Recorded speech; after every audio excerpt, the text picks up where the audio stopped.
So nutritional genetics is really the study of genes and nutrition, their relationship and how they impact on health. And nutritional genetics really impacts on all stages of life. And as Dr. Rabinoff just explained, the majority of my research has been involved in pregnancy health. So as you can imagine, when you've got one fertilised cell, a single cell that needs to replicate into billions of cells for a healthy baby, you need to have your genes functioning at optimal level, and you also need the right nutrition so that the cells are healthy and they do what they should do. If there are genetic or nutritional deficiencies, this can lead to things like miscarriage, as well as late stage complications such as preeclampsia, and I've done a lot of work in that area, and birth defects. It's also clear that we need to have healthy genes and adequate nutrition during childhood and adolescence, and in children that do have complications in these areas, we can see things like autism and depression. We've had some examples earlier today, but also in adults. So mental disorders have been mentioned as well, so Alzheimer's, dementia, but also physical things which we haven't talked much about today, so things like diabetes, cardiovascular disease and obesity. So you might be genetically predisposed to getting diabetes, and you'll look through, and what we do is we do genetic testing, and we'll look and we'll see these genes and say, oh, okay, there are a few things that aren't working correctly here, and that looks like you may be likely to get diabetes. However, your lifestyle is so important, and even if you have these genes, if you're exercising and you're eating correctly, it's most likely that you will not get diabetes. So it's this interaction between our environment and our genes. So our genes are inherited. We get them from mum and dad. And as Dr. Rabinoff was explaining earlier, we sort of said, oh, these can't be changed, that's what you've got. But what we now know is that our gene function can actually be modified and in some instances controlled by environmental factors. And one of the major environmental factors is our diet and nutrition. Our genes can increase and decrease our chances of disease, and this is because our genes ultimately influence the health of our cells. And if we've got unhealthy cells, unhealthy organs, such as the brain, then we're going to have neurological disorders. Alright, so I'm lucky that Jenny has really covered some of the things I'm going to talk about as well. So hopefully when I describe these things, it will start to become a bit clearer. So we're looking at a cell. So if we zoom into this person here, we can see one human cell. So on the outside, we have a membrane that holds the contents together. It's filled with a fluid called the cytoplasm, and Jenny mentioned that. And inside this cytoplasm, she was talking about this factory, these things that work. They're organelles. Like organs in our body, our cells have got organelles. We have the nucleus, and within the nucleus, this contains the chromosomes.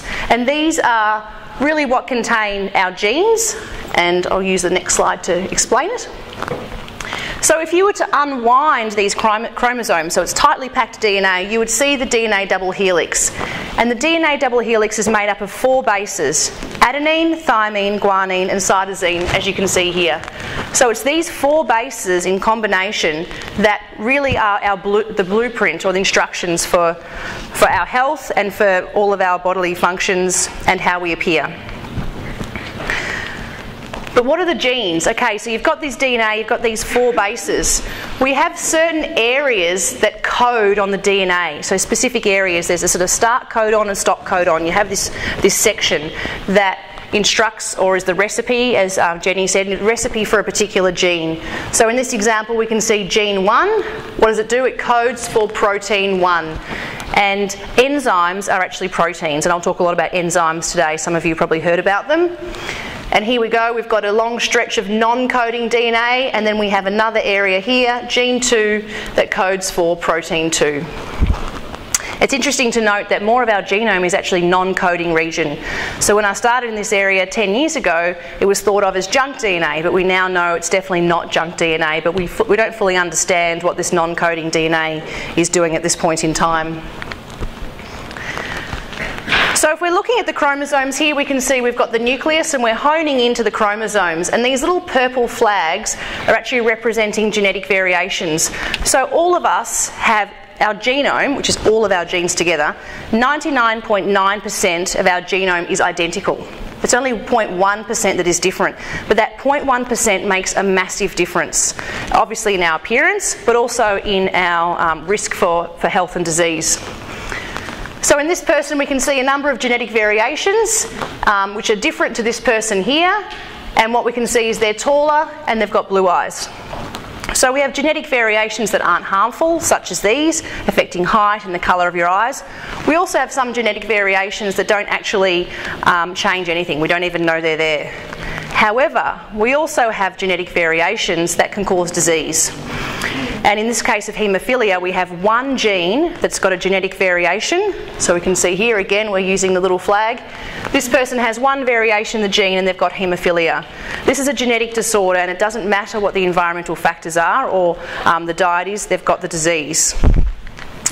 But what we're really learning about in the last sort of few years in the area that I work in are these slight genetic variations that don't actually cause disease on their own, but in combination with other genes that don't work so well, in combination with other genes that don't work so well or environmental factors that turn genes on, we can actually lead to disease. So here we've got a guy, he's smoking and he's drinking.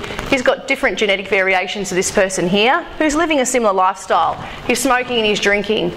But over the years, this person, who doesn't realise he's susceptible to tobacco and alcohol, perhaps he's got variations in detoxification enzymes, which means he can't break down these toxins. And in the long run, he ends up developing a disease and he's unwell.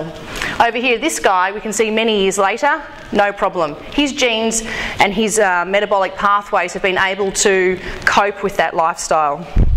Does that make sense? Yeah.